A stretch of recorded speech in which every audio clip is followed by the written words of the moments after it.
Começou agora, vai chegar gente aí. Pô, você tá bem aí com o pessoal aí já. Vai dar uma volta, vai lá no Pianos Bar, lá no primeiro andar, lá, olha tudo lá. Dá uma volta, espera aí. O cara, tá bom. O cara desceu, chegou lá, encostou no Pianos Bar, tá no bar, bebendo, né? Daqui a pouco quando ele olha, tinha uma mulher sentada no sofá.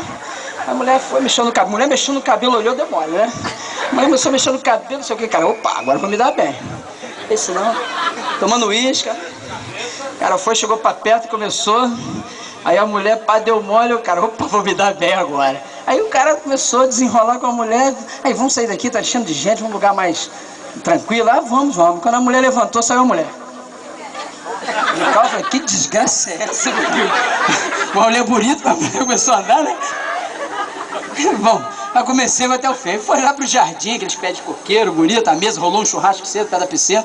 O cara chegou lá e começou a agarrar a mulher, vucu, mão naquilo, aquilo na mão e vamos embora. Só que daqui a pouco começou, quando o cara arrancou as calças da mulher, 2 pernas de pau, né? Desgraça, já tô aqui, agora eu vou. O cara com as pernas de pau e eu vou. Daqui a pouco veio 2 amigos, né? Doidão que agarrava na mão, compadre, que festa boa, compadre. Aqui bebidas dão de litro, tem fartura. E tá os dois indo em direção, o cara lá agarrado, a mulher da perna de pau, né? Porra, compadre, eu vou sair daqui, só quando amanheceu o dia, festa muito boa. Olha só, compadre, cerveja, cachaça de litro. Aí o outro olhou assim, viu o cara agarrado na perna de pau, né? Ih, compadre, essa festa boa não, vamos sair daqui, tem neguinho comendo carrinho de mão, quando mais cu de pego, porra.